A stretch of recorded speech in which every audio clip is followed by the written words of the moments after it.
এই সময় মনে জোর রাখাটা কিন্তু অত্যন্ত জরুরি, আপনার নিজের জন্যও বটে আর ওনার জন্যও বটে। উনি হয়তো সেটা প্রকাশ করছেন না, মনে মনে উনি হয়তো আপসেট হয়ে যাবেন আপনাকে কাঁদতে দেখলে, তাই হয়তো উনি শক্ত থাকার চেষ্টা করছেন। তার মানে তো এই নয় যে উনি যতটা চেষ্টা করছেন ততটা শক্ত থাকতে পারছেন। তাই আপনি পাশের লোক, আপনাকে সব থেকে বেশি শক্ত থাকতে হবে। আপনি সবসময় মনে রাখবেন আপনি এই লড়াইটাতে হারবেন না, আর ওনাকেও এই লড়াইতে হারতে দেবেন না। তাহলে দেখবেন অর্ধেক যুদ্ধ ওখানেই শেষ হয়ে গেছে। আপনার কথা আমি মেনে চলবো ডাক্তারবাবু, আমি মেনে চলার চেষ্টা করব। জানি এই অবস্থায় এরকম কথা আমার পক্ষে বলে দেওয়া সম্ভব, কিন্তু যার ভেতরে ঝড়টা চলছে তার পক্ষে সামলানো যে কতটা কঠিন সেটাও জানি। কিন্তু তবু আমি আপনাকে বলছি, আপনি চেষ্টা করুন, ঠিক পারবেন। ঠিক আছে, আপনি এবার আসুন।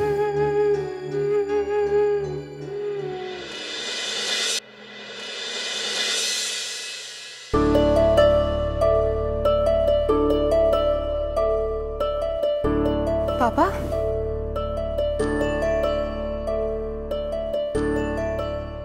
I'm very disappointed with you. তুমি বললে তুমি সেদিনকে ফিরবে, ফিরলে না, থেকে গেলে, কোনো খবর দিলে না। কালকে অত রাত্রে ফিরলে। এটা প্রত্যেকটা বাড়ির একটা ডিসিপ্লিন আছে, একটা সিস্টেম আছে। যখন খুশি এলাম, যখন খুশি বেরোলাম, একরকম বললাম আর একরকম করলাম, এরকম করলে হয় না। বাড়িটাকে তুমি উচ্ছন্নে দিচ্ছ। আমি তো বুঝতে পারছি না, তুইও যদি এরকম করিস তোর বাবা থাকে কি করে বল দেখিনি। দিদি এত নাইট স্টে করছো দিনের পর দিন, বিয়েটা তো করে নিলেই পারো। তুমি কখন এলে? সেটা বড় কথা নয়, আমি যখনই এসে থাকি না কেন, এসে যে বিরাট স্বস্তিতে আছে এমনটা তো নয়, কারণ এসে থেকে তোমার মায়ের কেচ্ছা কাহিনী শুনছি, আর তুমিও তো কম পাল্লা দিচ্ছ না। আমি কথা বলছি তো। না মানে সেটা নিয়ে তো তুমি খুব ডিস্টার্ব ছিলে, আমারও খারাপ লাগছিল, এতদিন বাদে এলাম তারপরেও। বাবা, ওখানে না ভীষণ ঝড় বৃষ্টি হচ্ছিল, আর আমি যে তোমাকে জানাবো, আসলে আমার ফোনে না চার্জ ছিল না একদম। চার্জ যে দেবো তারও উপায় নেই, ওদের পাওয়ার কাট হয়ে গেছিল। আমি বুঝতে পারছি তোমার ভীষণ টেনশন হয়েছে, আর সেটা স্বাভাবিক। I am really sorry. গাড়ি ছিল না, মানে গাড়ি তো চলছিল রাস্তায়, একটা হায়ার করে আসতে পারতে, টাকা না হয় তোমার পাপা দিত না। মানে আমি বলছিলাম যে একটা অসুস্থ লোক তোমার না আসা নিয়ে এতটা এনজাইটি করলো, তো সেটার একটা সুরাহা হতো। সেইটুকু টাকা আমি দিতে পারি আন্টি, সেটা বড় কথা না, বড় কথা গাড়ি পাওয়াটা। দিঠিমা, তোমার আসলে আসতে ইচ্ছে করছিল না বলো? আমি বলছিলাম এভাবে থাকা থাকির থেকে বিয়েটা করে নে না বাবা। আমি ওখানে এমনি সাত করে থাকি না ঠাম্মি, যখন কিছু বছর ঐতিহ্য ছিল না তখনও সাত করে থাকিনি ওখানে। ওখানে আমার চেম্বার আছে, সবাই জানে সেটা। আমাকে তাই একদিন আগে যেতে হয়, তারপর কাজ করে আমি ফিরি। তোমরা খুব ভালো করে জানো সবাই সেটা। পাড়ার লোকে তো সেসব বোঝে না, তারা ভাবে হয়তো মেয়ে প্রতি সপ্তাহে দুদিন করে বাইরে থাকে। আমাদের বাড়ি নিয়ে এখন সবাই চর্চা করে, বুঝতেই তো পারছিস। তোর মাই তো কাণ্ডগুলো বাঁধিয়ে গেছে, তার জন্যই বলা। আমরা টিকবো কি করে বল দেখিনি? বাড়িতে যারা থাকি তাদের তো সমস্যা, তাদের বাইরের কারোর কাছে মুখ দেখানোর উপায় থাকে না। নেক্সট দিন তুমি গাড়ি করে যাবে, বাড়ির গাড়ি নিয়ে যাবে, কাজ করবে, সে নিয়ে চলে আসবে। কেন বাবা, আমার ওখানে থেকে যাওয়াতে কি তোমার খুব আপত্তি আছে? হ্যাঁ, আপত্তি আছে। ওটা তোমার কাজের জায়গা, তুমি কাজ করতে যাও, কাজ করো। ওনাদের সঙ্গে তোমার চেনা পরিচিতি আছে, দেখা করো, চলে এসো। থাকার তো কোনো প্রয়োজন নেই। ওনাদের সঙ্গে যে শুধু চেনা পরিচিতি আমার নেই, সেটা তুমি জানো বাবা। এখনো অব্দি চেনা পরিচিতই, যখন সম্পর্ক তৈরি হবে তখন দেখা যাবে। আর যার সঙ্গে তুমি সম্পর্ক করতে যাচ্ছ সে কি করে সেটাও একবার ভেবে দেখো। সে তোমায় খাওয়াতে পারবে, তোমার দায়িত্ব নিতে পারবে? সারা জীবন তোমাকে রোজগার করতে হবে, শুধু নিজেরটা নয় তার সংসারটাও চালাতে হবে। পারবে? এমন করে তুমি কোনোদিন বড় হয়েছো, পারবে তুমি মানিয়ে নিতে? আর তাছাড়া অনিন্দ, তুমি বা কি পরিচয় দেবে বলো? তোমার একমাত্র জামাই কি করে? What is his background?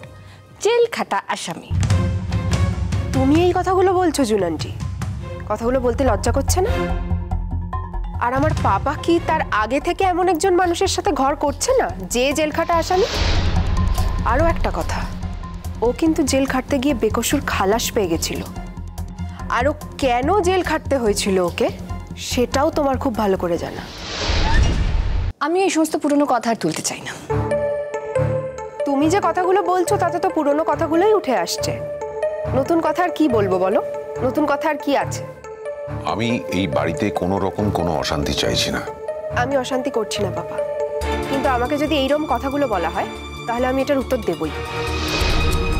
ও যাই হোক, তুমি কালকে ওষুধগুলো খেয়েছিলে? তোমার কি মনে হয় দিঠি, তুমি বাড়ি না থাকলে তোমার পাপার ওষুধ খাওয়া হবে না? না, আমি তো জানতাম না যে তুমি এসে গেছো।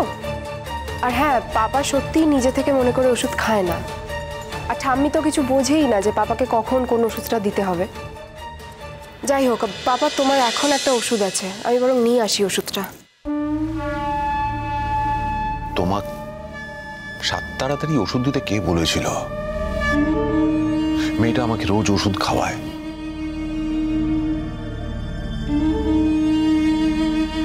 না পাপা, ওষুধটা খেয়ে নাও তুমি। কষ্ট করে আবার নিয়ে এলে, খাইয়ে দিয়েছি তো মা। এত সকাল সকাল?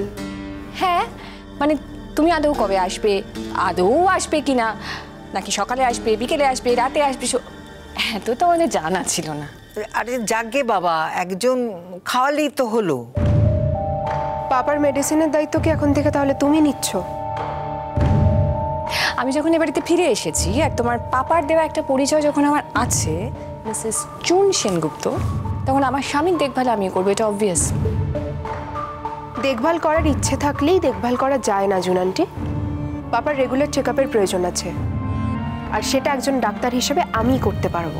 সেরকম কোনো রিকোয়ারমেন্ট হলে আমি তোমায় জানাবো, কেমন? আর তুমি সেই রিকোয়ারমেন্টটা বুঝবে কি করে? আচ্ছা, এসব কথা থাক দিদি। আমার মনে হয় তুমি ওই গ্রামের চেম্বারটা এখন বন্ধ করে দাও। অতটা ডিস্টেন্স তোমাকে ট্রাভেল করতে হয়, অনেকটা জার্নি, নিশ্চয়ই স্ট্রেন হয়। সেই অনুযায়ী হয়তো টাকা পয়সা কি রোজগার করো আমি তো বুঝতে পারি না। জার্নি একটু হয়ে যায় সেটা ঠিক পাপা, কিন্তু গ্রামে কাজ করে আমি একরকম শান্তি পাই। আর তার থেকেও বড় কথা, ওখানে আমার চেম্বার খুব ভালো চলছে। তাই নাকি?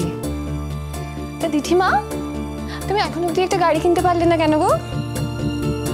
গাড়ি কিনতে চাইনি তাই গাড়িটা কিনিনি। চাইলে আমি একটা সেকেন্ড হ্যান্ড গাড়ি কিনতেই পারি। বালাই সার দিঠি, সেকেন্ড হ্যান্ড কেন? তুমি চাইলে একটা আস্ত ফার্স্ট হ্যান্ড গাড়ি কিনতে পারবে। তোমাদের আছে তো Gouri Sen, oh I am so sorry, Rohit Sen. তুমি চাইলেই উনি তোমাকে একটা ফার্স্ট হ্যান্ড গাড়ি দিতে পারেন। ওনার বাড়িতে না একটা বড় টাকার গাছ আছে। ওনার যখন টাকার দরকার হয় উনি সেই গাছটা ধরে এরকম এরকম করে নাড়ান আর ঝরঝর ঝরঝর করে টাকা পড়ে। কেউ কখনো জানতে চায় না ওনার টাকার সোর্স কি, সব দোষ হয় আমাদের। উনি কোন পথে রোজগার করলেন কারোর মনে কোনো প্রশ্ন জাগে না। রোহিত আঙ্কেল কিভাবে রোজগার করেন সেটা নিয়ে আমার কোনো আগ্রহ নেই জুনান্টি, আর সেটা জানারও কোনো প্রয়োজন আমার নেই। কিন্তু আমি যে কারোর কাছে চেয়ে জিনিসপত্র নিই না সেটা তোমার জেনে রাখা ভালো। চাইলে কিন্তু আমি পাপার গাড়িটা চাইতেই পারতাম, চাইনি। পাপা আজকে নিজে থেকে বলেছে, তাও আমি সেই গাড়িটা নেব কি না আই উইল ডিসাইড।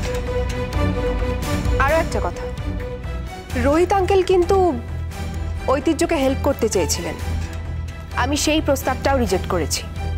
ভবিষ্যতে যাতে ঐতিহ্যকে নিজের পায়ে দাঁড়ানো নিয়ে কারোর কাছ থেকে কোনো কথা শুনতে না হয় সেই জন্যই রিজেক্ট করেছি। তাই আমার সাথে যখন তুমি এরপর কথা বলবে একটু ভেবেচিন্তে কথা বলো।